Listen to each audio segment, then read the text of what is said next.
Here. Les Boatwright. Here. Joe Zach. Here. David McDowell. Richard McCandless. Here. Sherry Tyndall. Here. Anthony Jermita. Here. Okay, I have a motion to approve the minutes of the January 20th meeting. So moved. Do I have a second? Second. All in favor? Call the roll.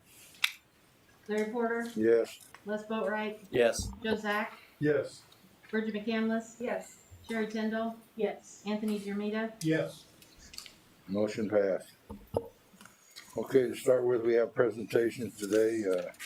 First one on the list is the sewer rate overview presentation. Lisa?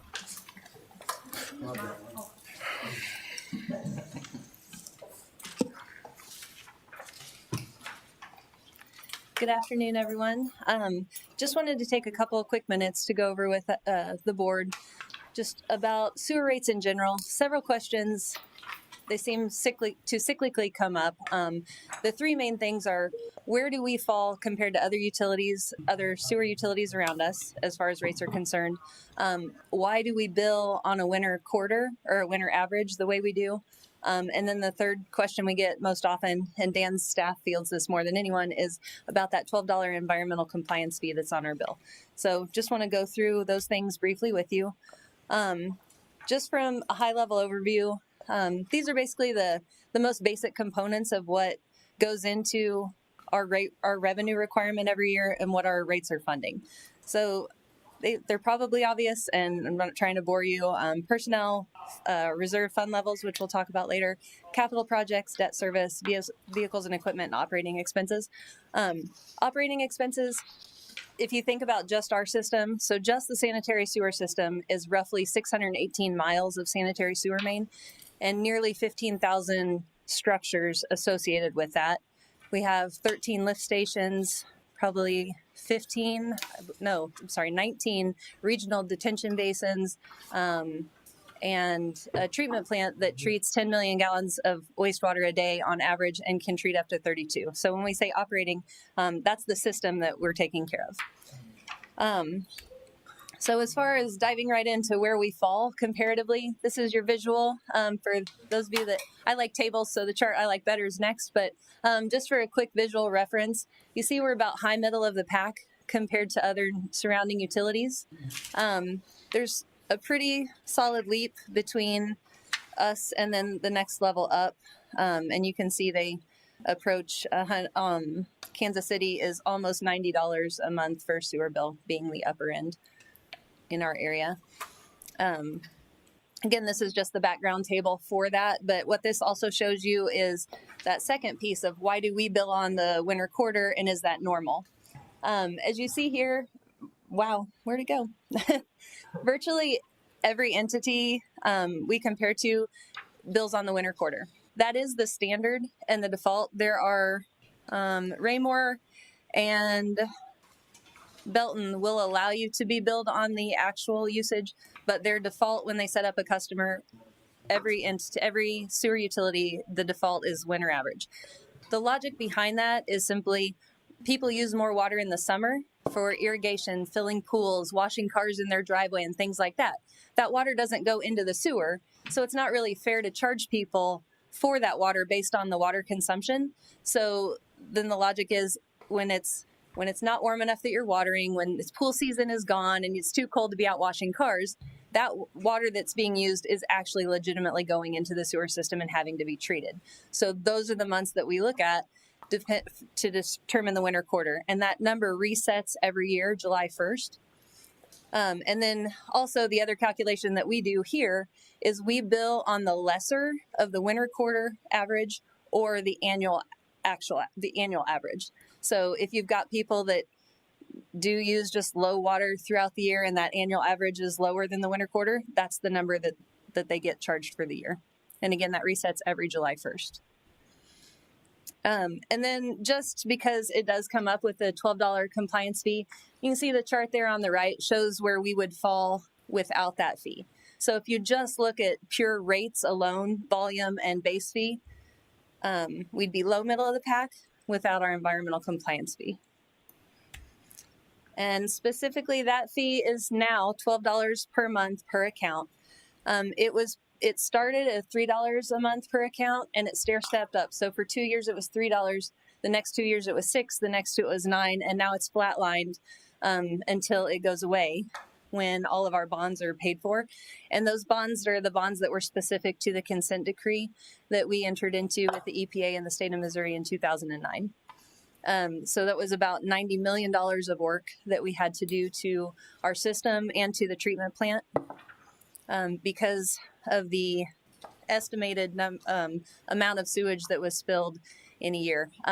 It was kind of a lesson in verify your numbers and don't over-report, trying to err on the side of caution, make sure those numbers are valid, because apparently, and this is obviously way before my time, but in 1 year we reported that we spilled more sewage than the city of LA. So obviously the EPA came calling. So, but again, $90 million in system upgrades that those bonds are paying for, and that $12 fee funds the debt service. That's just about $6.2 million a year in debt service that we pay. And the concept there was simply don't charge people in perpetuity for something that's got this finite window of time. So we didn't want the rates to be built on that forever for something that had a window of time that we'd be paying and then would go away. Do you guys have any questions on that? Yeah. Just to clarify, that goes away in what year? Oh, sorry. So there's 3 different series, and they expire at different times. I believe the last one's like 2042, but we did just take 5 years off of 2 of them. So in 2038, 2 of them should drop off. And then this slide, another, if you want to say common thing we get asked, that's not the 3 main, but it does come up from time to time, is why is sewer more than water? So 2 things on this. If you look at us combined water and sewer, we are middle of the pack compared to our surrounding utilities. Dan wholesales half his water, so he is able to keep those rates pretty low. Just one thing to consider, a few things to consider as far as before I get there.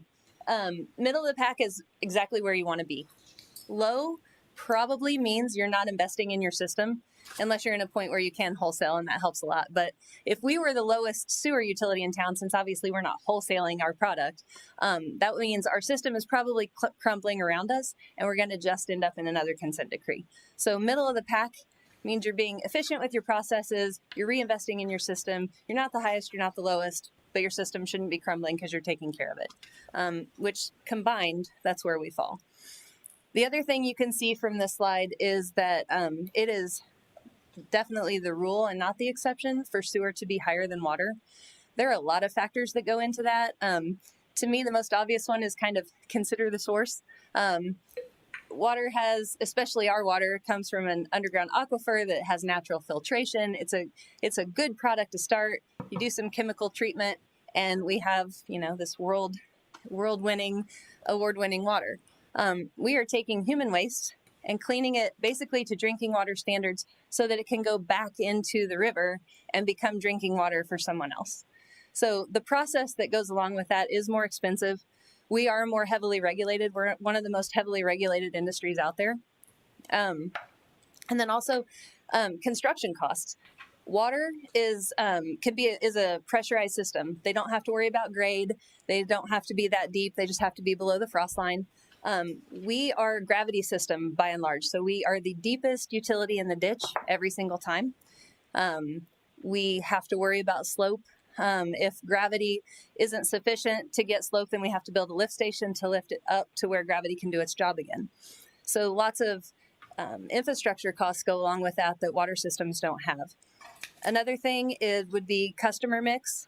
If you're a heavily industrial customer base, then you have more opportunity to keep those rates low or get surcharges from industry to cover and offset some of the residential costs. Obviously, we're not super industrial here, primarily residential and just commercial. And then complexity of treatment for us. Again, we're not just a chemical process, we're biological and chemical process that's heavily regulated. And then customer base. Like I said, Dan wholesales his water, so he has customers outside of the city limits. we don't even have all of the customers inside our own city limits because people can be on septic tanks and things like that. So customer base is just another factor that makes sewer commonly more expensive than water. And I guess while I mentioned regulation, I will say we've got another regulatory hoop that we're getting ready to jump through. Nitrogen and phosphorus removal is going from a requirement. We've been monitoring, and we're moving from monitoring to a requirement. And Missouri Department of Natural Resources right now is determining how fast they're going to make us do that and to what level we're going to have to do removal.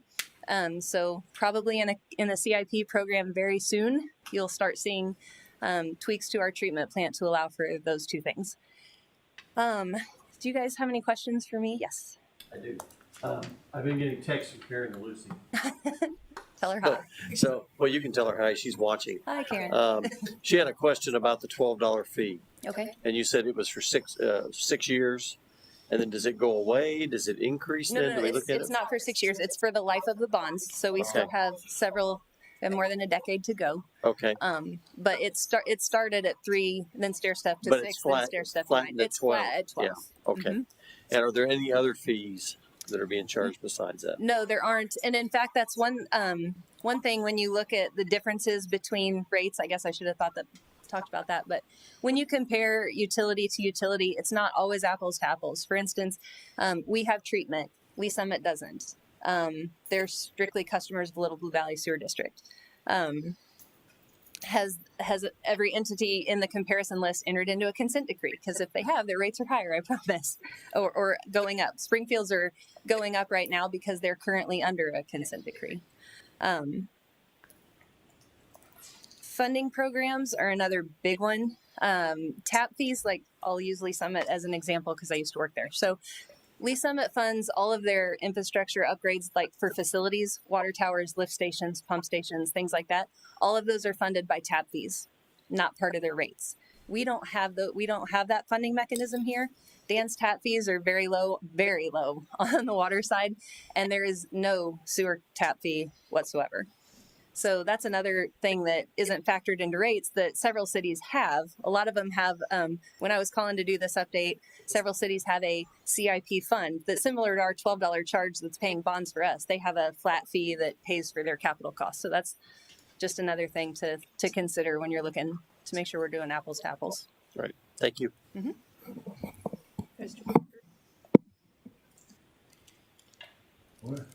So you talked about the nitrogen and phosphorus removal that is on the horizon. Yes. What do you think that will cost your utility per year to set up and maintain? I can't give you a number yet. Numbers are fluctuating all over the place. Kansas City, we just had a joint call about 3 weeks ago with several of the local utilities. St. Joe, St. Louis MSD was on the call, Kansas City. Kansas City even said it could cost them anywhere from $500,000 to like $2 billion, depending on where they set that removal limit. So until they set that, I'm not really sure. And that number is definitely not built into our rate structure, which I guess would be another thing just for your guys' information is that this is our second year with no increase. We'll be planning a cost of service study probably in the next 2 years just to check where we're at. But as you know, this is budget time for us, and we'll talk about CIP later. But we've done a 6-year revenue projection, and for sanitary, if nothing changed for us, like we stopped doing capital, we start trending to erode our fund balance within the next 2 years. So it's something we will need to look at, especially with regulatory changes coming. Lisa, I see on TV, they always show Kansas. Are we testing for COVID? We are. We're part of a study. The MU is spearheading, and we send samples weekly to Jeff City for part of that study. Do we test them before we send them? We do not. No, we pull the just sample take and the they sample? test. Mm-hmm. Are we being reimbursed for any of that? Yes, they pay for the shipping for that anyway. So really, the only thing that we have is the little bit of staff time to pull the sample. Okay, thank you. Mm-hmm. Anyone else? Anybody else? I guess not. Okay. Thank you, Lisa. Thanks.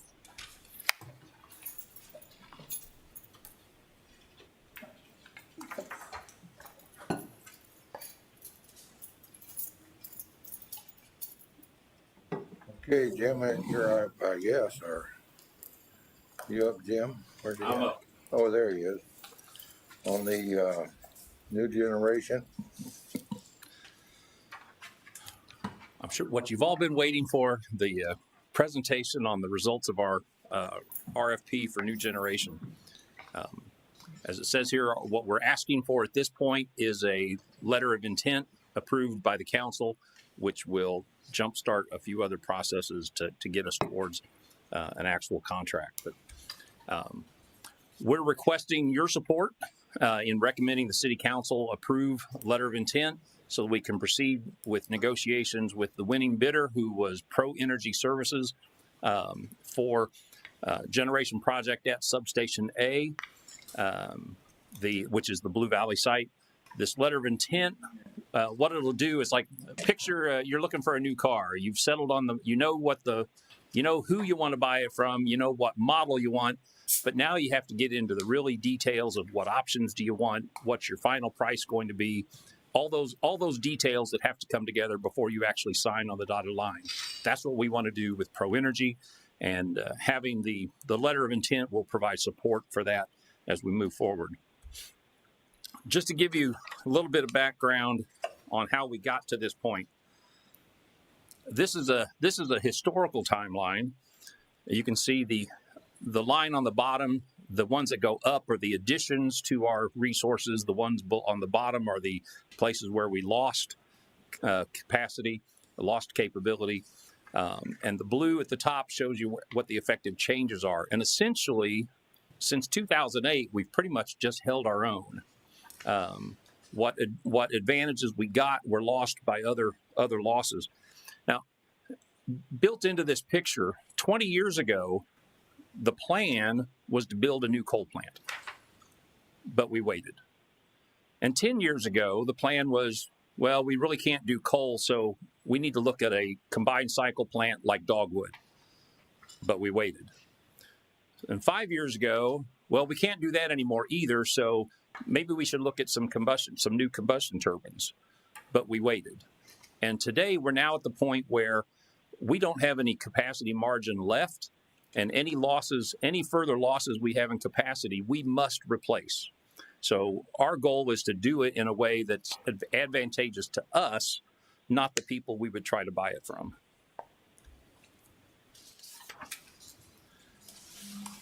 This didn't just start here in the last couple of months. 2019, the master plan identified the need to pursue additional generation or capacity or a combination of both. In 2020, all through 2020, we started having discussions about how could we retire the existing CTs and what would that look like. And then in 2021, we really dove in and launched this project for the request for proposals to actually look at what a replacement would look like. The siting study, all technologies were considered. I want to emphasize that. All options were put on the table. We did not put any constraints on the consultant. In fact, we told them, let the data speak for itself. Let your study tell us what is and isn't possible. We were looking at the retired Blue Valley plant as a site as a possible location. Our substations with the existing turbines. One of the things we were trying to figure out is if, in order to fit into Southwest Power Pool's replacement pipeline for studying replacements, it had to be an existing site injecting the power into the grid at the same location. That was the hard requirement that we had to look at. So what would work at those sites? What is the feasible technology? What is the most advantageous? The study included capital costs, O&M costs, what kind of space requirements did that technology bring with it, noise, visual impact, adaptability for future green solutions. All those were things that we instructed the consultant to take a look at. Their conclusion was that the Blue Valley site was the best option there, It's already a large industrial site. We had the most space available to put something new, and it qualified for the SPP replacement process if we got the waiver from FERC, which we later did succeed in getting. Substation I and Substation H were secondary locations. H already has gas, although improvements would have to be made. Spire, we worked with Spire to determine that gas was possible at I, but it's not there yet. So that would be an additional cost in order to use that site. Looking at all the different technologies, if you recall, we had the chart that showed how much acreage was required if you wanted to put in a sizable amount of wind or solar, and it was just more space than any of those locations had available. So the recommendation that came back from the study was that your aeroderivative combustion turbines were the preferred technology, although reciprocating engines were certainly an acceptable alternate. Again, as I mentioned, the SPP generation study, that is required for any generation being connected to SPP system. The normal process is for basically what we would call a greenfield approach, where you're selecting a new site and you're putting in new generation, and they do a study that's backlogged currently 4 to 5 years. This year, we've just had a meeting with them on a proposal that somebody else has submitted in 2018 that they're now doing their first rounds of discussions about. So it is a long process. Another factor with their interconnection process is, let's say they do 10 different projects all get bundled together into this assessment. They will look at, with the injection of all that generation, what changes need to be made to the transmission grid in order to accommodate it. Once they come up with that number, all 10 of those projects will share in that cost, even if your individual piece caused none of it. So that's a risk you take. When you go through that full-blown study with SPP, you may end up paying a share of somebody else's project just because that's how they do the study. However, SPP did come up with this replacement generation process, which allows a narrower individual look. And again, it's limited to generation at a specific location up to the amount that's already approved for that location. Another requirement is, at the time you propose the replacement, what it's replacing is required to still be in operation. That's why we had to request the waiver from FERC, in order to basically complain that we didn't know about this in sufficient time. Otherwise, we could have kept Blue Valley online longer, but because we didn't know, we retired it, and they granted us that waiver. But going forward, that's a one-time good deal. And going forward, any replacement that we would propose, that generation still has to be on the books at the time that we make the proposal. Otherwise, we're back into that 4 to 6 year process.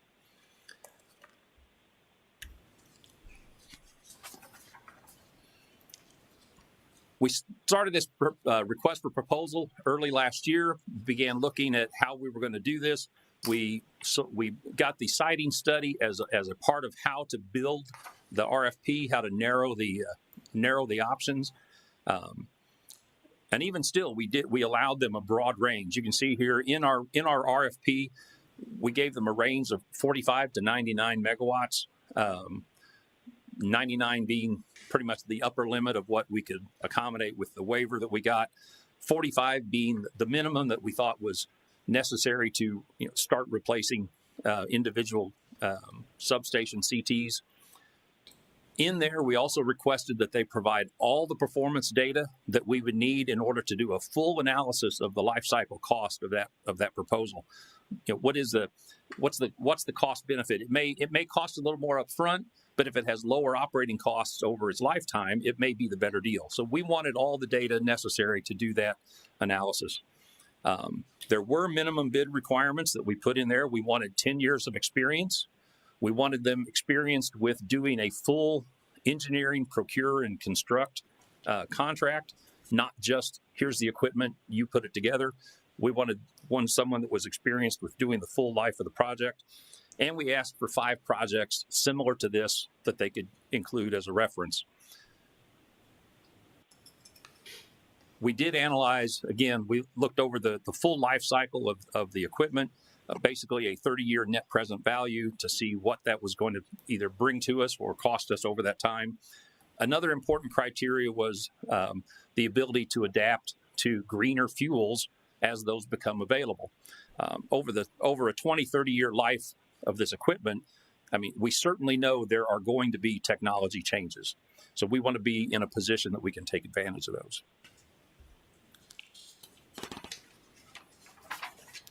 The RFP results, 6 companies bid, and they bid a total of 20 different packages, 20 different options, combinations of technology and sizes.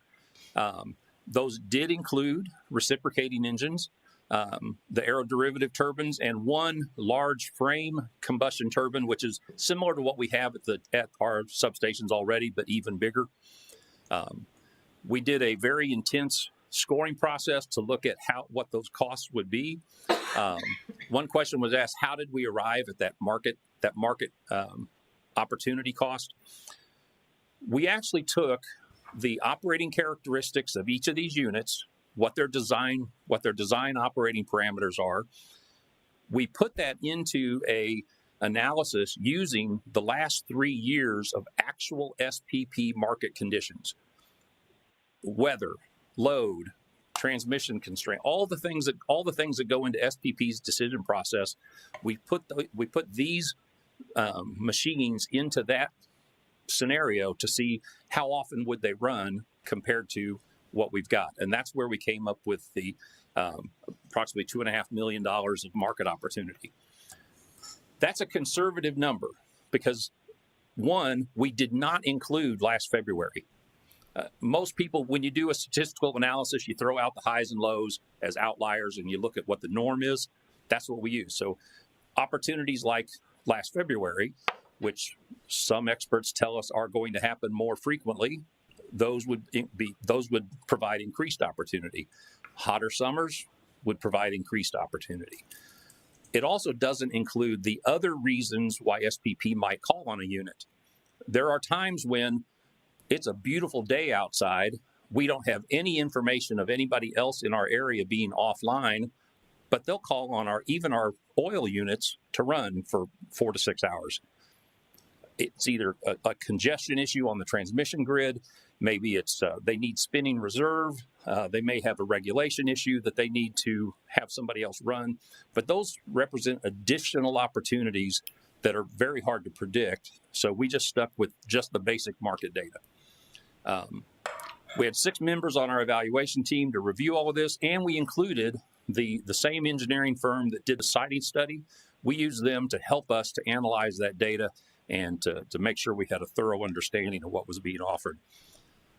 Bottom line was that we had a unanimous selection of Pro Energy Services and their LM6000 aeroderivative turbines as the best bid that was offered.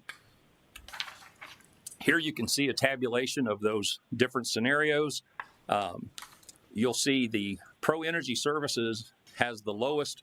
The one in pink, that was a non-responsive bid. One, they did not provide the 10 years of experience, the 5 reference projects. They also only provided an engineering package. They didn't bid the entire EPC contract like we had specified.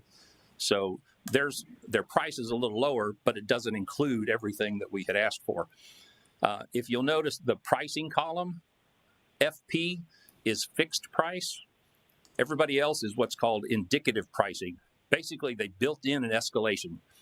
We don't know over the life of this project what's going to happen to material costs, labor costs. So all the other bidders built in a fudge factor, one as high as 40%. Possible escalation above their bid price. Pro Energy is the only one that offers us a fixed price for what they were offering. Their price is the lowest one, and if you look at the dollars per kilowatt, the amount of energy that they are providing, the capacity that they're providing in this offer, they had the lowest price per kilowatt, or translate that, the lowest price per megawatt of any of the offers.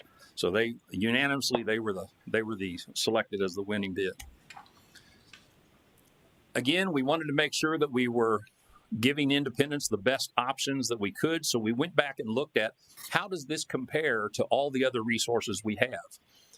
And we took the annual cost. We looked at what we actually pay, invoiced charges to Iatan, Nebraska City, Dogwood, the wind farms. What do we, not just the energy price, but the total cost that we pay, the operating costs, the debt service, all the other things that are included in those contracts. We looked at our annual cost. We did an average over the last 3 years to come up with an estimated annual cost, translated that into a 30-year cost, added in the market opportunity that we see with them in SPP as well, come up with an annual cost. And again, Pro Energy's bid, you can see it is the best deal we've got compared to the other resources that we currently have. Now, some information about Pro Energy. Pro Energy, another plus, they're a local Missouri company. They're headquartered in Sedalia, Missouri. They've got a 900,000 square foot facility. You can see they include the full range of services: engineering, construction, operations, repair. They have a test stand right there on site where they can, before they will deliver it to us, they'll put it through its paces, make sure that it meets all of their operating criteria. And in the event of repairs, it only has to go to Sedalia for them to be able to test it completely on their system. They can test different fuel mixtures. They can test for operating efficiencies. They're a company that's been there since 2002, and the principals in the company have been in the power generation business for many years in addition to that. Again, 25 plus years of industry experience. For 2 decades, they've been providing EPC contracts, over 60 installations similar to this that they've produced, fully backed performance guarantee and warranty.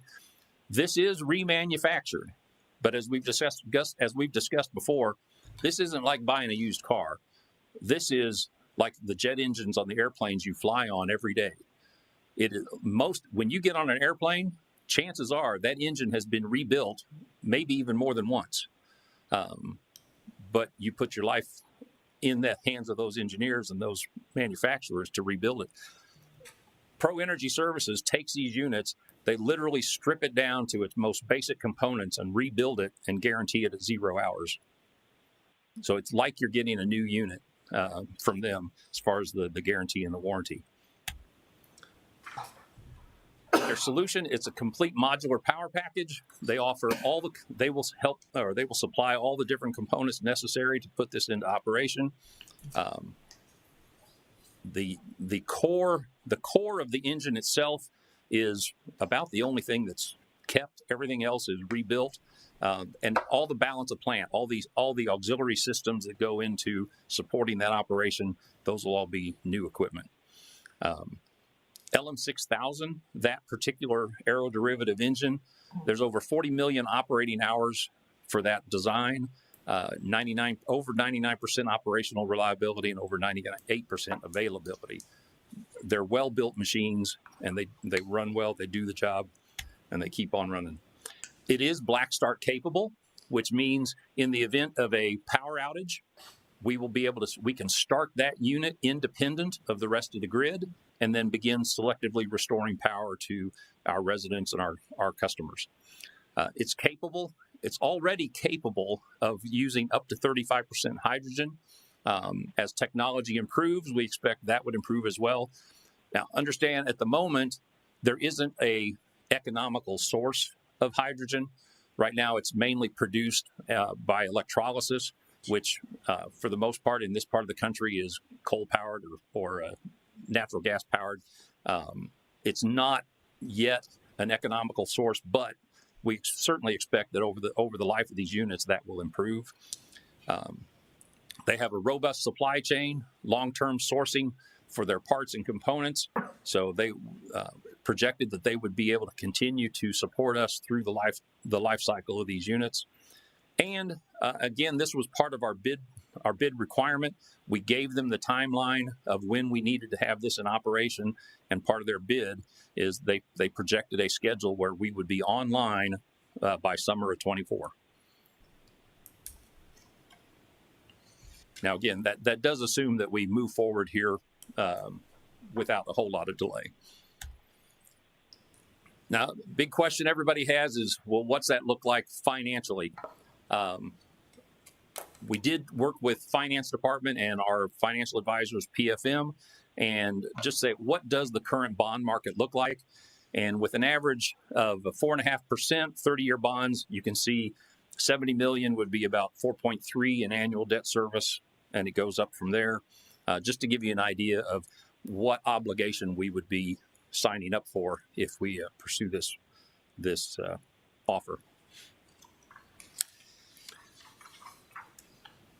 Talking to PFM, it is normal for in a project like this to actually use like a line of credit, kind of like a construction loan on your house, where we will pay for expenses as they come, pay for what we can as we go, and then at some point we see what the total bill is going to be, and we'd probably issue bonds at that point, construction bonds for the completion of the project. With the LOI approval, that's one of the things that we would start working out with the finance department and advisors like PFM to actually put those packages together and see what that would look like. However, the 4.3 million that 70 million represented, if the units are used to the level that the last 3 years would indicate, that could generate $2.5 million in market opportunity with Southwest Power Pool. That would leave another 1.8 million that we would need to come up with separately. Now, obviously, there's no guarantee that they're going to run that much. That's an estimate based on historical conditions, but certainly we would expect them to run to some degree, and certainly more than the units we already have. So anything they do run would reduce the load of that 4.3 million debt service. Again, the letter of intent would allow us to work with Pro Energy, with finance, PFM, and help put that whole package together, find out what the final price tag is going to be once we identify all the required elements, and put a plan together, a proposal for how we would recommend paying for it. Again, just this graphic you've seen before, it just shows if we assume that we do nothing, and eventually we start seeing our CTs retire because of age, and the older they get, the more expensive the maintenance is. And if we want to avoid that and start eliminating them, you can see that the need or the capacity shortfall, certainly by 2040, it gets serious. And all along that way, as something changes, we would have to take some steps to replace it. Here's basically another picture that shows the same kind of thing. Right now, we have no capacity margin left. We are providing the capacity that we are obligated to. Anything goes away.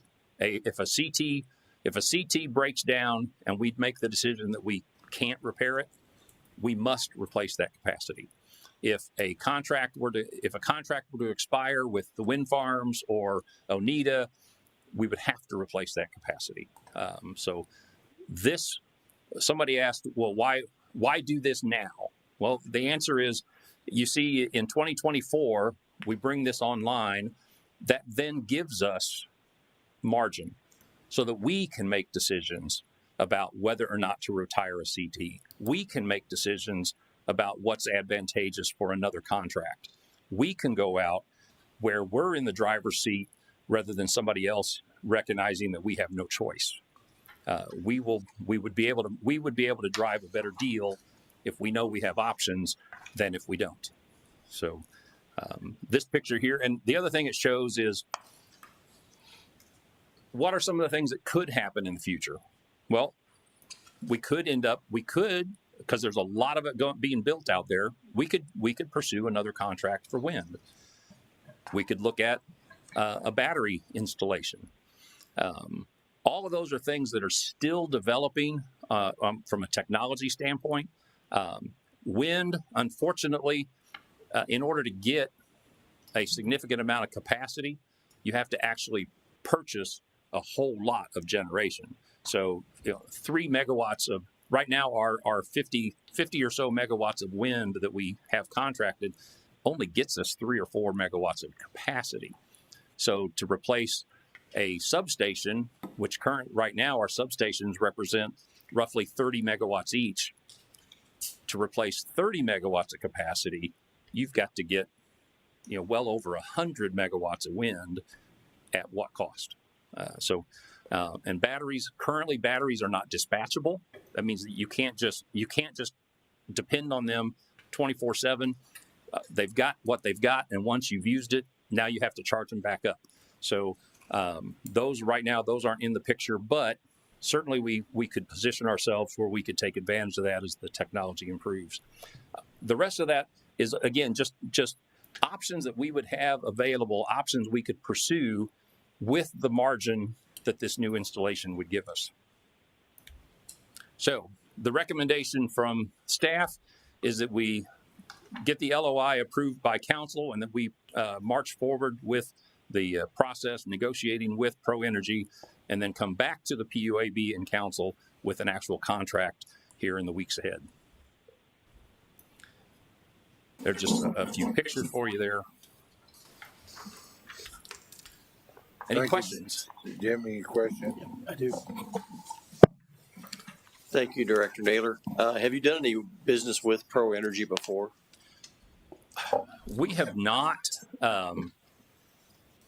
We did pay a visit to their site so that we would be comfortable with what does remanufactured mean, what kind of facility do they have. So we did pay a visit to their site, and the evaluation team was very impressed with what they saw. Have you looked at any of their other customers that use the particular model that you're looking at of the CT? Yes, they've got 60 projects that they've done using these turbines. Okay, and you've been pretty happy with what you've heard from the other customers? Yes, sir. Okay. I had another question. I can't remember now what it was, so you're off the hook. I must have answered it already. You must have. Thank you. I've got some questions here. Do we have any idea what the real age of this unit is going to be? Or there's 2 units, right? 2 units, yes. Do we have any idea what the real age of these units are? Until we actually would submit a contract, we wouldn't know specifically what unit they're going to use for our. I mean, they've got other contracts they're working on, so as they would have to go identify the unit and then like I said, strip it down to its core and rebuild it. Okay. How often do these units need to be inspected, and how much does that cost? Do you have any clue? Any of the evaluation team, Elaine? The units will be brought back to 0 hours to answer that question. So it'll be exactly like a brand new unit when we get it. Okay. And that's what they do with jet engines, except I kind of thought Pro Energy had a better process. Yeah.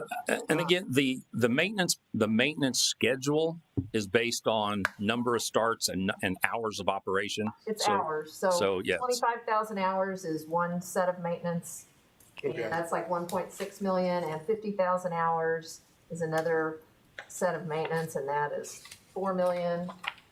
Of course, you have to escalate it because it'll be however many years in the future. But and the reason they have such a high availability, because you're thinking, well, if you have this maintenance, they actually pull the engine and take it and bring it back to 0 hours again. Well, there's an engine replacement process where you get a loaner engine while it's gone being refurbed. So if we find out we run all the time, we would probably want to look at something like that. Obviously, there's a cost, but it keeps you in business while it's being refurbed. Okay. So we're guessing every 10 years is going to be a maintenance event. Okay. And again, a lot of that's going to be driven by how much do they fit into SPP's market, and how much do they run.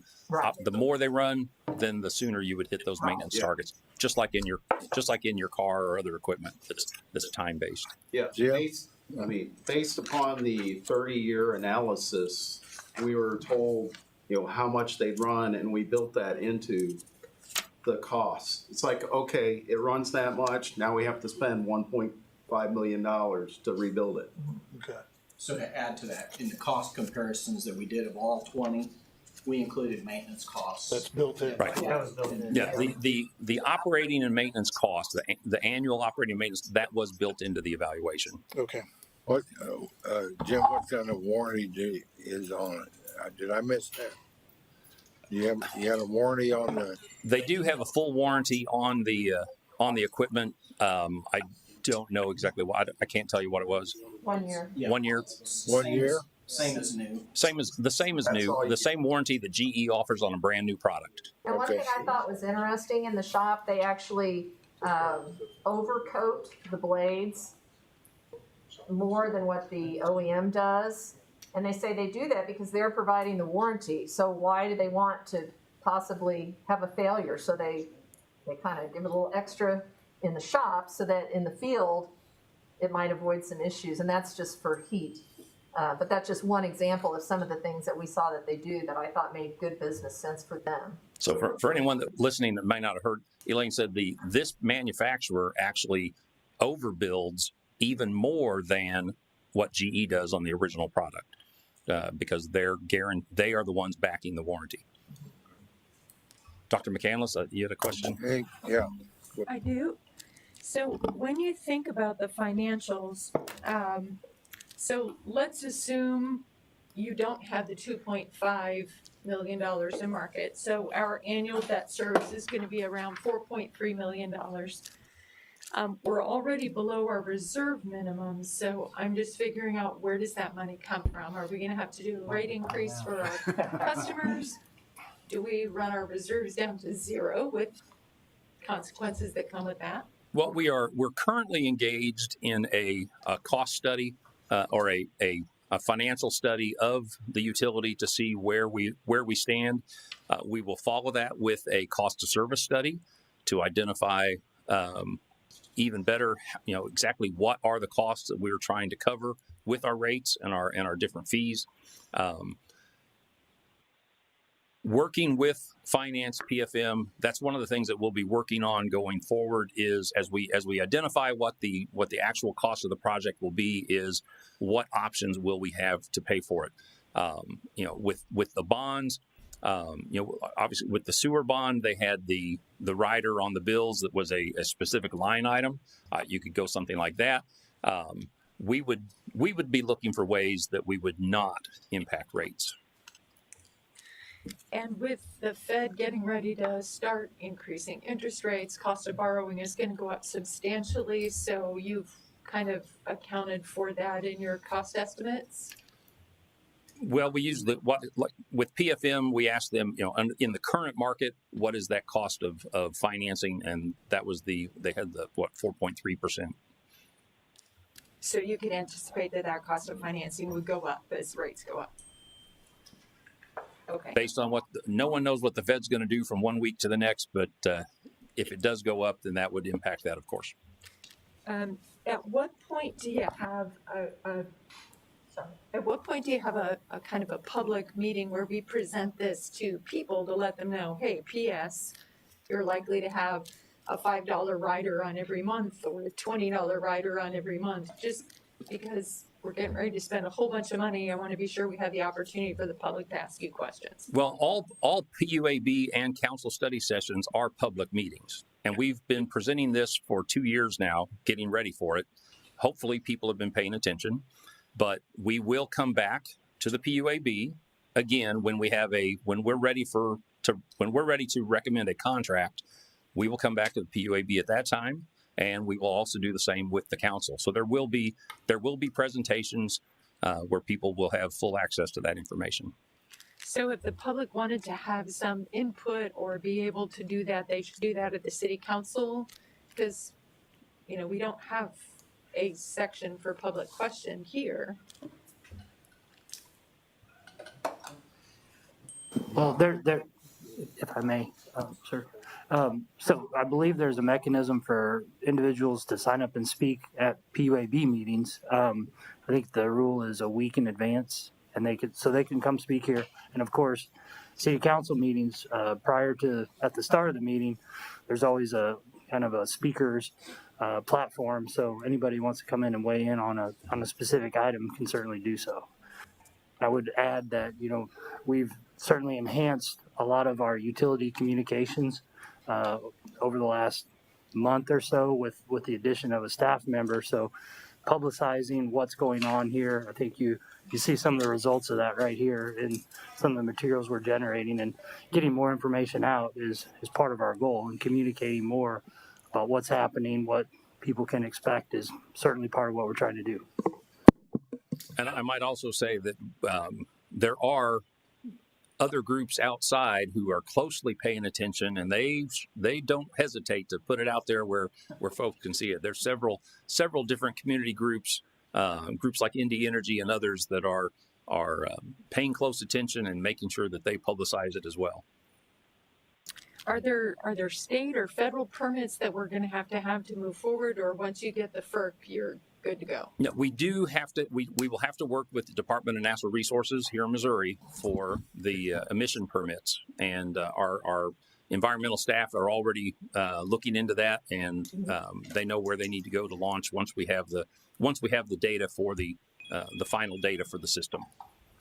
And you talked about doing your operational analysis. Are there, I know when I went on our tour, one of the things you said was these old CTs take a lot of TLC, and they produce energy while they're burning energy, etc.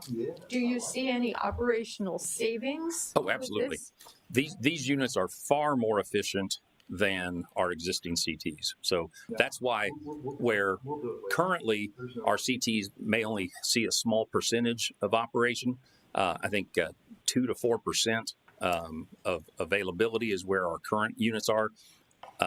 The analysis we ran showed that these could be potentially 25 or 30% operating time compared to 2 to 4% of the existing units. So much more efficient.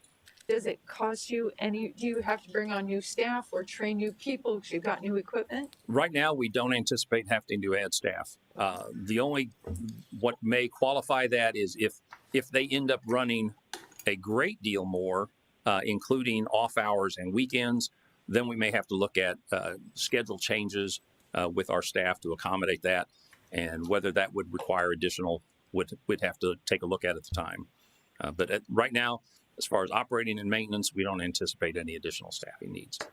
So I'm sure in your evaluation you looked at what would it cost if we got out of the energy generating business and just had contracts, which would satisfy our SPP requirement, and what does that look like financially? Well, if we eliminate our One slide that actually talked about that. If we eliminate all 6 of our existing CTs, the master plan study that was done in 2019 estimated, and the study was actually done in 18, presented in 2019. Their estimate then was that it would cost $37 million in transmission and distribution upgrades to our system in order to eliminate those combustion turbines. That's 2018 dollars. Our cost for parts and labor have skyrocketed in the last couple of years. So that 37 million could be, we don't know. I mean, double that if we decide to eliminate our CTs. In addition, right now the expectation is the market for capacity contracts and the market for energy contracts is only going to go up. As more and more of the old units or more and more of the coal units are retired, the amount of excess capacity out there is going to go down, and the amount of wind that's being built doesn't replace that capacity on a one-for-one basis.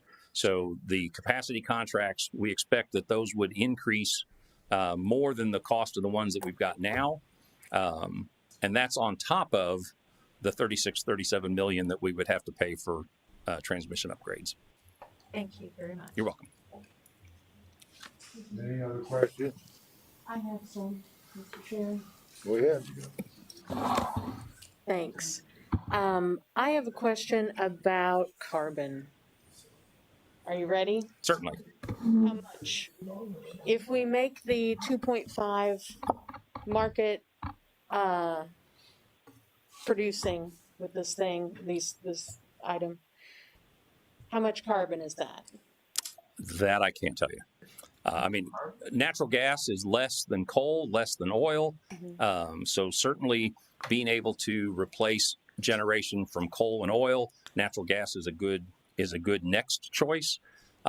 Certainly it's not zero, but as hydrogen and other green fuels would become available, these units would be adaptable to that. Yeah, just to add to that, Jim, so hydrogen is a carbon-free fuel.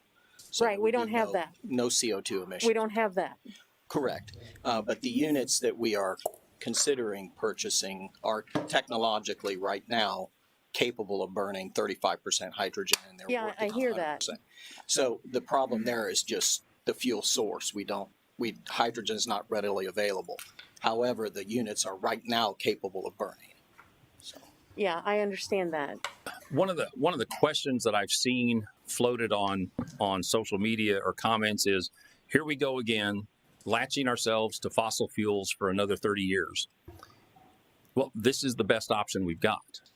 Wind and solar is only going to increase across the Midwest, and something has to be available to support the wind and solar development. We would much rather it be a natural gas unit than a diesel or coal-fired unit. Something has to be available to generate that power when the wind dies or the sun doesn't shine. And right now, according to APPA, EIA, the Electric Information Association, and others, they're estimating that combustion turbine CTs are going to be part of that solution through 2050. That's their estimate. There just isn't another alternative that can support the development of wind and solar as well as CTs can.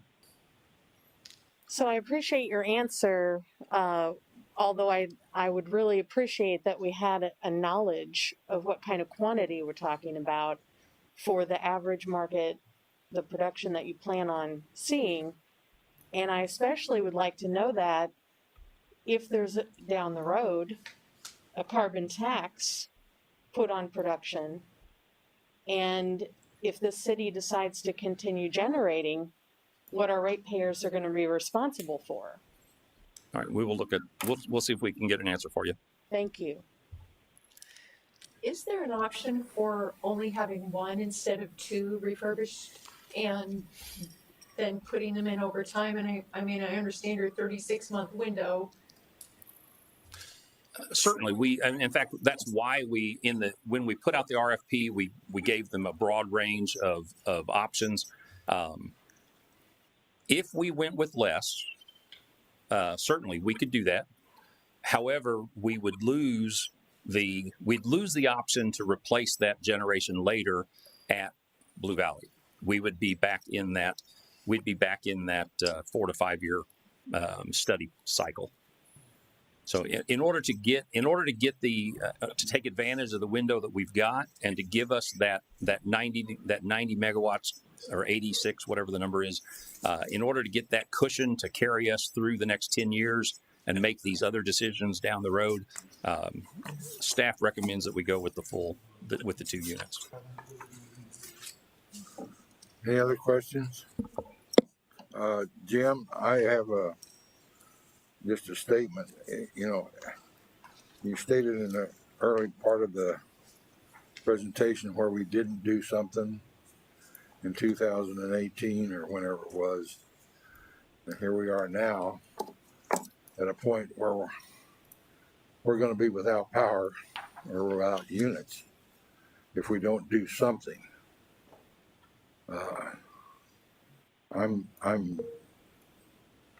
I want us to do something. I don't want us to be putting here, well, we should have done that. We should have done this. We should have done it several times, as you and I have discussed back when. We're making up for the mistakes they made in the past. And if we don't do something now, we're going to be out here, it's going to be sort of like shutting down the pipeline. Our gas prices are going to go up on that. If we don't do something, we're going to have to start buying power from someplace else, and it's going to cost us more, and the rates are going to go up then. So I would like to have a motion to approve this letter of recommendation to the council. Mr. Chair, Yes, I'll make that motion that we approve their recommendation to seek out a letter of intent with Pro Energy through the city council. I second it. got a motion made and seconded. Call the roll, please.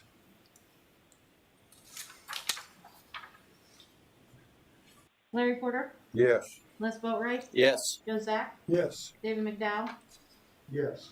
Bridget McCandless, Yes. Jerry Tyndall, No. Anthony Jeremita, No. Motion passed. Thank you, Jim, for your presentation. Yeah, thank you. You want to go on now to the reports? Finance Department, are they here tonight? Are the finance people here? Yeah, I'm behind you. I'm sorry. I'm Cindy Gray, CFO. And on the agenda, we have an update from PFM Financial Advisors of the bond refinancing for IPL, as well as the cash resiliency, which is included in your packet. So I believe Chris Lover should be online with us to give you those reports. Hi, folks. Can you hear me okay? Yeah. Yes. Okay, the first thing I'd like to start out with is the refunding update. And I do have some slides I could show. I don't know if folks would like that or just want to talk through it. Whatever's easiest.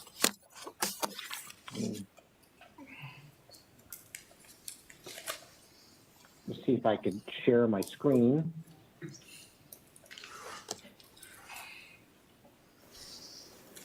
Can folks see the slides? Yep. Okay, so just a quick market update. This is the current debt service for IPL, and you have two series of bonds which can be refunded, and those are highlighted in the blue and the orange colors. So the years in which you can see some potential refunding savings are from 2023 to 2037. There's a big spike you see in 2037, but there's actually a debt service reserve fund that will address that. So it's really fairly levelized debt service out through 2037. So the years that you could see some savings again go out to, for basically the next 15 years. When we talk about the series of bonds, it's the 2012As and the 2012Fs, close to $90 million that are callable for refunding savings. We've already gone through a competitive RFP process and selected Morgan Stanley to lead the transaction and bring this sell your bonds to these investors. We've also established the team to develop all the documentation that you'll see later, meaning the preliminary official statement, bond purchase agreements, and the requisite authorizations. So the process has been ongoing for probably a good, from PFM's perspective, since December, and then for the rest of the team, pretty much since, early February. The savings levels look very good, and can show it on the next slide, but it's going to change over time based on market rates. And listening to some of the prior conversation, I think folks understand that the Federal Reserve is talking about raising rates in the short term. Those are short-term rates, and also likely the longer-term rates will go up. And this is due to the Federal Reserve action. Another impact is investors' demand for municipal bonds, as well as the overall issuance of municipal bonds. So these are kind of the usual factors we see. And in terms of when we started this process, rates have gone up by about 0.6%. So some of the savings have eroded a bit. I'll call it the wild card is Russia, and to see what happens there and those impacts on rates. In terms of where we are now, it's a fairly busy chart here, but I think I would just point you down to this lower line. How often have the tax-exempt municipal rates been lower, and we can see we're still in a pretty favorable environment, especially when you get out towards the latter part of your transaction, where rates have only been lower about, call it 13% of the time or under 10% of the time here. So it's a decent opportunity to be in the market. The savings statistics are illustrated here in terms of NPV savings, so your net present value savings. Under this first column, this is if it's today's rates and today's credit spreads based on the credit rating of IPL, achieving about 15% savings. It's a pretty nice number, and you typically ask yourself, hey, would I refinance my home mortgage if I had a 15% savings? And generally the answer is yes. And most of our other clients, if they have parameters on when they would proceed with the transaction, usually maybe 5% is the hurdle in order to come into the market for them. And we can see we're at triple that level. So nice savings statistics. And just to give you an idea of how this might fluctuate over time, the middle column assumes that the Fed Chair Powell's plan is enacted and we have higher rates. So this one assumes our interest rates go up by 0.25% between now and the closing in May of the transaction. And here we're showing savings still hang in there, $11.7 million, still over 10%. And then we threw in the wild card today, the Ukraine effect, assuming there's this flight to quality, meaning our interest rates go down. And here we're saying they go down by that same amount, 0.25%. And again, the savings crossed the $15 million threshold. So still some strong savings numbers. And in the case where we've increased rates in the middle, still some good savings numbers for this transaction. For road ahead, again, we're continuing on. We had a recurring call this week. I think an expectation could be is upwards of 15% savings, although that's going to fluctuate. The next steps is, how are we going to talk to the marketplace, development of our official statement, rating agency engagement, investor relations, and then the sale of the bonds are planned for the end of April. I think we have documentation expected to come to the PUAB in mid-March and then follow on to the City Council in April. And we're continuing to monitor markets and rates, and we'll provide the Cindy and her team the necessary information if rates fluctuate kind of more than we expect them to. Are there any questions on kind of the refunding opportunity? Any questions? Yes, none. Oh, she's got one. So will this affect our reserves at all? It should not. Okay. Well, I mean, there'll be some more flexibility, but in some of the slides that we see, during that study, we can see that the IPL cash targets are a little below them. So it could improve your position going forward.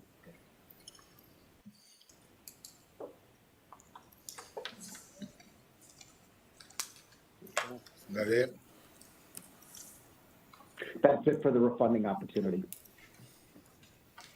Thank you. Chris, do you want to go ahead and go into the cash resiliency? The cash resiliency was in your packet.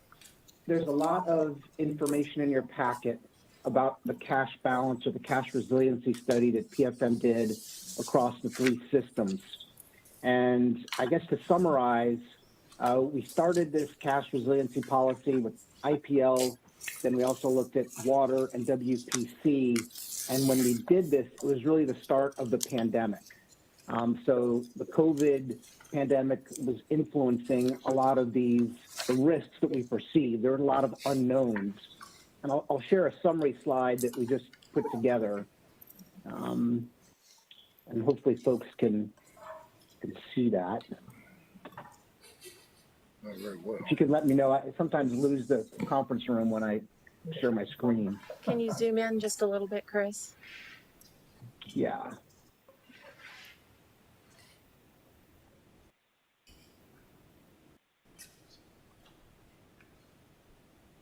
Too much there.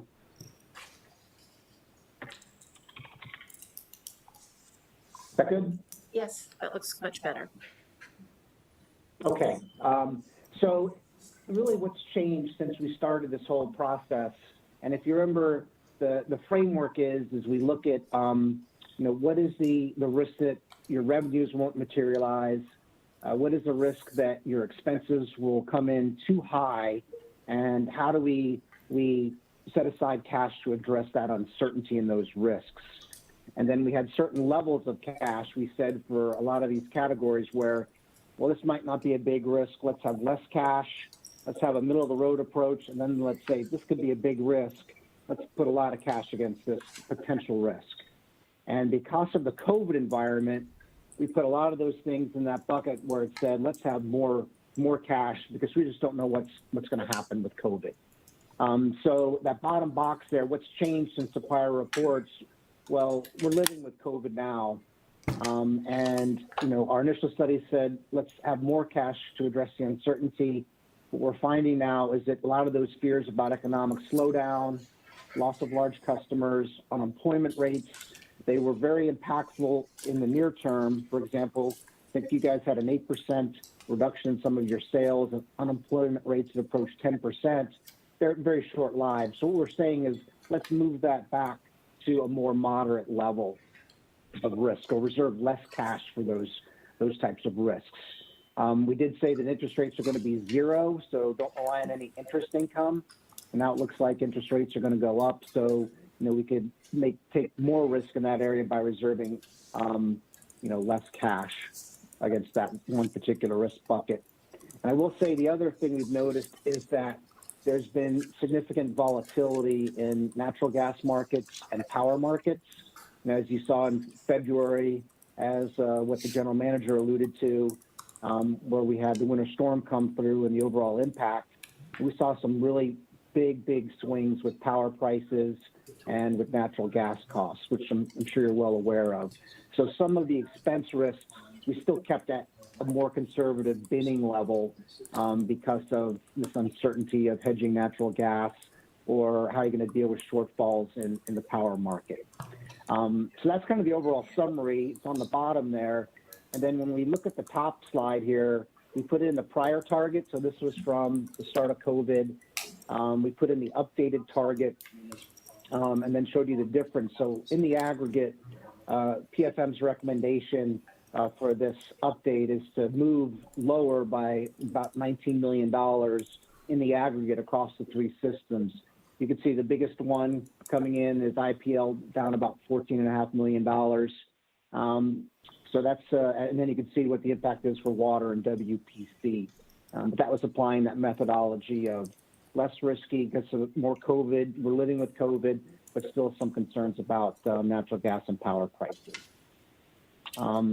We can see that the current cash levels here that are available and unrestricted. When we apply that, we notice that IPL is below the target by about $8 million. And a lot of that comes from the fact that IPL cash balances are about $35 million lower today than when we did the last study. I think that was due to the winter storm, that was due to defeasing debt, and that was due to some rebates given back to the ratepayers. So some decisions there that impacted the cash balances. The other systems are good, are pretty good when it comes to the proposed target versus where the cash levels are. So I think that in the aggregate, you're in decent shape for the cash balances. The one concern being, IPL. But again, I think you made a couple big decisions. I call it three big decisions last year on the use of cash to defease debt and the like. And again, this refunding could help you to be in a bit of a better position in terms of cash going forward. But I think that's where we stand. The slide packet that was provided goes through as best we can each system and shows how all those risk categories have been adjusted. And we've tried to highlight it with circles and arrows so you can see where the changes were made. But I thought it'd be easier just to summarize it here on this slide so you can see kind of the big picture movements. But if folks have any questions about kind of the intricacies of how things are updated and where we stand now, we'd be happy to address those. Any questions? So Well, So back to IPL, how do you get your reserves in your target? Well, there's a couple of things. A couple options. Number one, the refunding savings could help get you closer. Number two, you could look at some of your capital spend and determine if things could be put off a little bit. Or I think there's also an ability to say, no, this is most folks when we do this, they have a period of time to get back in the range for this. So I think typically folks have a few years to say, well, let's kind of see if we can manage our way back into the bandwidth, because we actually just have the target and then plus or minus 10%. So you're really only $5 million from the lower bound of that target. So it's something that I think could be managed, over time, potentially through, the refunding savings, looking at rates, looking at expenses. And then I think you also have the big impact of the winter storm. And is that going to happen this coming winter? Well, unclear, but that's one way you could manage it there. it is right now. We just recently got a $2 million increase in our allotment from Southwest Power Pool for our transmission costs. So that will help. Right now, we're in the middle of our fiscal year 23 budget building process, and my managers, many of who are in the room here, can testify that I'm beating up on all of them to pare O&M costs as much as we can, and to justify every capital project that we put forward. So we're working to manage costs as best we can. Anything else, Bridget? No, sir, thank you. Any other questions? Go ahead. Thanks, Chris. As far as the financials, we have the December in the packet, and again, I feel like a broken record. We are really right on track. We are trending slightly higher in the revenues, and we are under budget for spending to date, so that helps with that question on how do we get to where we need to be for reserves. So we are under our budget in expenditures. And then the next topic is the CIP, and the CIP was submitted to the council at one of the sessions, and it's also been emailed to the PUAB and for you to review. And if you have any questions, staff is here to answer.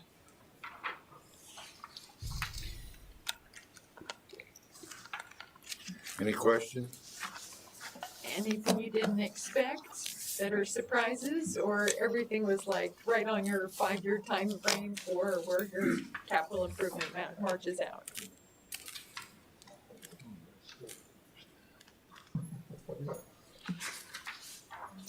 Hello? I will say the one addition to IPLs this year that is a new item is the looking at the potential for a new substation. If we want to develop the Little Blue Valley, we've got to upgrade our infrastructure to be able to support delivering power up and down that whole corridor. There are things we can do in the short term, but in the long term, the right answer is a new substation and new transmission lines to provide that power. What do you mean on your infrastructure? Your infrastructure, the building, or what? The distribution and transmission lines, the poles, the underground conduits, right. Transformers, all that goes into providing that distribution network. Oh, I thought you were talking about the actual building. Oh, no. I was going to recommend the police department. They're going to have to live with that Blue Valley Service Center for the foreseeable future. Any other questions? Move on to Adam. You have something on the Park Commission? Yeah, so, I think it was 2 months ago, this discussion started at the city council meeting and then came here, and then the decision was to allow the Park Commission to review this issue and make a recommendation, and they did that last week. So the resolution that the Park Commission put together is here in your packet. So it's up to this board now to review this information, to affirm what the Park Commission is saying, or ask for more information, or take a different approach to what the Park Commission has suggested. That might be Chris typing. Okay. We need a motion then to what? It's really your decision, but the Park Commission did not recommend moving forward with this for a variety of reasons that are outlined in this resolution. One of which is, that the Parks and Rec would have to pay fair market value for the land from IPL, and as you know, there are really no areas in the city budget that were flush with cash. Okay. So do you need can I make an endorsement of the current resolution? Is that what you're looking for? Well, yeah, we can make a motion to endorse the Parks Commission resolution. so moved? Second. Second. Call the roll. Larry Porter, Yes. Les Boatright, Yes. Joe Zach, Yes. David McDowell, No. Bridget McCandless, Yes. Terry Tindall. Yes. Anthony Jeremita, No. Motion passed. Okay, do we need to go further with the municipal services, water and power and light? You all talked all day. You're correct, and if you have any other questions for me, I'm happy to answer them, but I don't have anything additional for you. Any questions for Lisa? Dan, I have a question. How are we doing on dodging? They're moving forward. They're moving forward with the distribution main project, and it seems to be going pretty well, especially this time of year. So I hear positive things, and you asked a question earlier about our capital budget, and one of the things is you are going to be seeing a lot more of these distribution and main replacement program. That's what we're spending the money on. You're going to see us ramping up and spending down our cash on that. So the only other thing that I had mentioned was that the Berkeley Springs Water Tasting Contest is this weekend. So hopefully we'll hear some good news out of that, that we will be in the top 5 again. Hopefully, maybe we'll just win it one of these years. But if hopefully we'll do well, and if we don't, you just won't hear me talk about it. As long as you're in the top 5, I'm happy. All right. IPL, you got it. Well, I just want to give you one update. There has been concern from a number of citizens and officials about some of the delay in repairing streetlights, traffic signals, and I'm happy to report 7 of the 9 currently that were on the ground have been put back up or hauled away. We are starting slowly to get supplies delivered. The supply chain is still terrible. I will say that if it's a decorative light pole that has been put in various places around town, we have none and we have no delivery date. So those are still open-ended on when those are going to be repaired. But we've recently completed repairs on several of the traffic signal and light poles that have been down over the winter. Is that the ones over on Winter and Sterling's? The winter and that one was one of the ones that we just got put back up. Okay, thank you. You don't know when that'll be done. Is that done? I believe they did get that one commissioned. I told our manager, I said, give me pictures so I can share those with everybody. But again, as we get the parts, we're putting them back up. I had to sit there for almost 30 minutes because it wouldn't work on Tuesday. I almost called you. Anything else?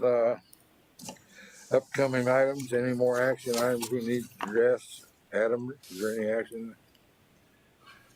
Upcoming annual audit for pilot. That'll be at next meeting in March. IPL development, future generation, ongoing updates on that. Board member comments. Do we have any comments? Just a question. Go ahead, Bridget. I know that there were some recent negotiations and approval of a contract for IPL workers. Is there a point where we can share a little bit more about that?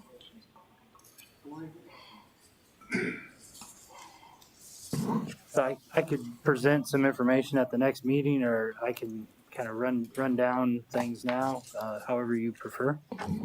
The chair. I thought that came under personnel board. So the personnel board did not review that. That's the city council recently That's what I'm approved saying. that. I didn't know we looked at that. Well, I Yeah. guess we can. Yeah. Or I could just brief you sometime. I was just curious. We've talked a lot about personnel and just was interested in what happened. So thank you. Any other comments from the board? I have one. It's been a pleasure working with you people on the board and the staff. This will be my last meeting. I'm resigning effective tomorrow, I think. I'll send Christine the letter for some personal obligations that I have to do. And like again, I say I enjoyed working with everybody on the staff and this board. That's all I have. Now, citizen comments. Lowell Croft, do you have something? I do. I want to be sure we get a chance to thank you, Larry, for your service to the PUAB and the time that you've served as chair. Thank you.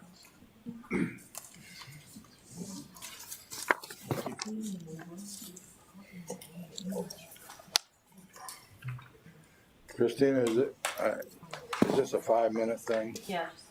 You have 5 minutes all when you get up there.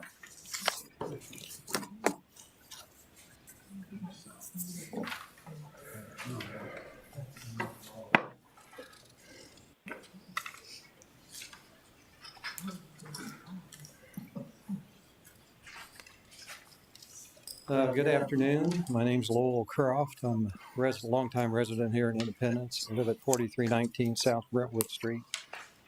I welcome the opportunity to speak to you all this afternoon. The handout that I gave you starts off with a couple of spreadsheets. The top one does a cost comparison between municipal utility, just some that I picked from around the area.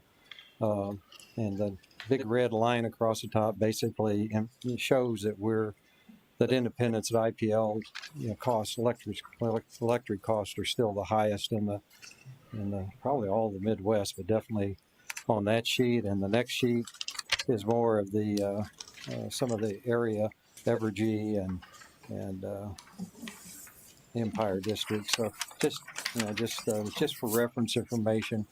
I've done this for about 3 years now, and it was just time to update it again with the 2020 numbers. This information is drawn from the EIA database, which is the U.S.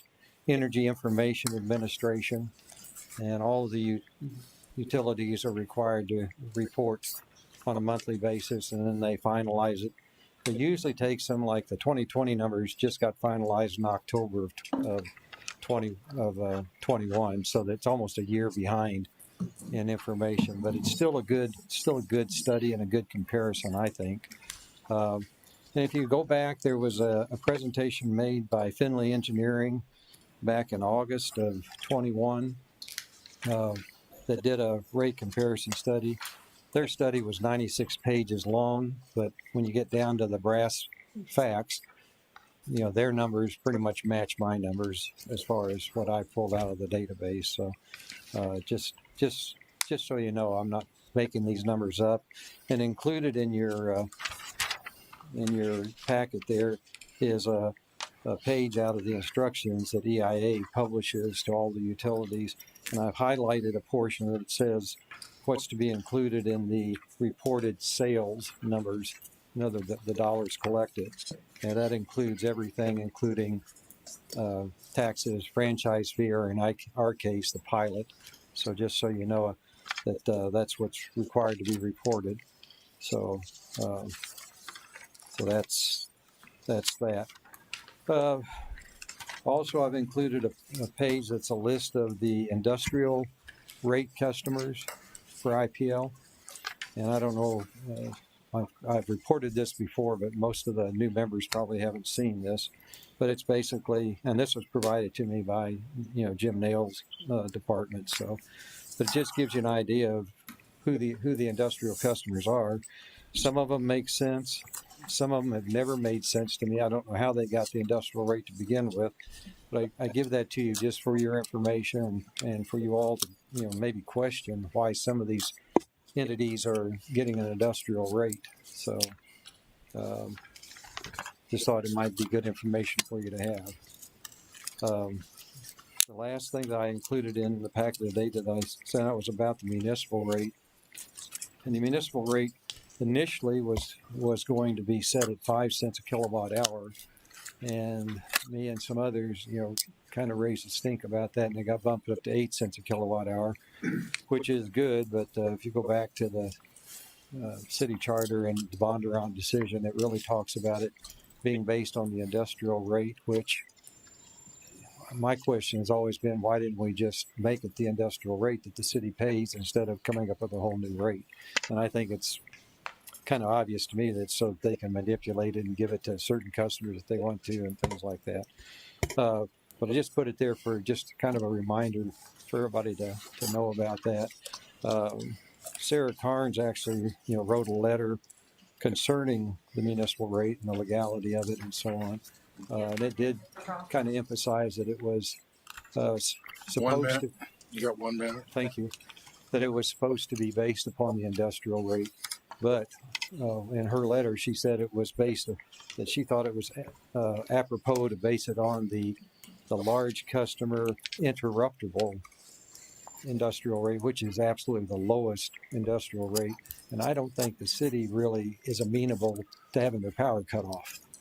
Like the interruptible customers sometimes have their power shut off when there's too much demand. So that's that. I just wanted to pass it on and give an update of that. If you all have any questions, feel free to contact me. I'll be happy to give you my contact information instead of dragging the meeting out any longer. I know everybody's ready to try to head out of here, but I hope you find the information useful.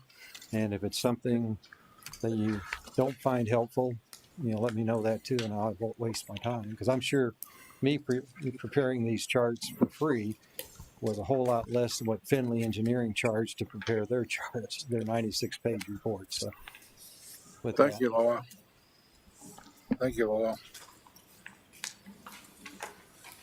Anything else? We are adjourned.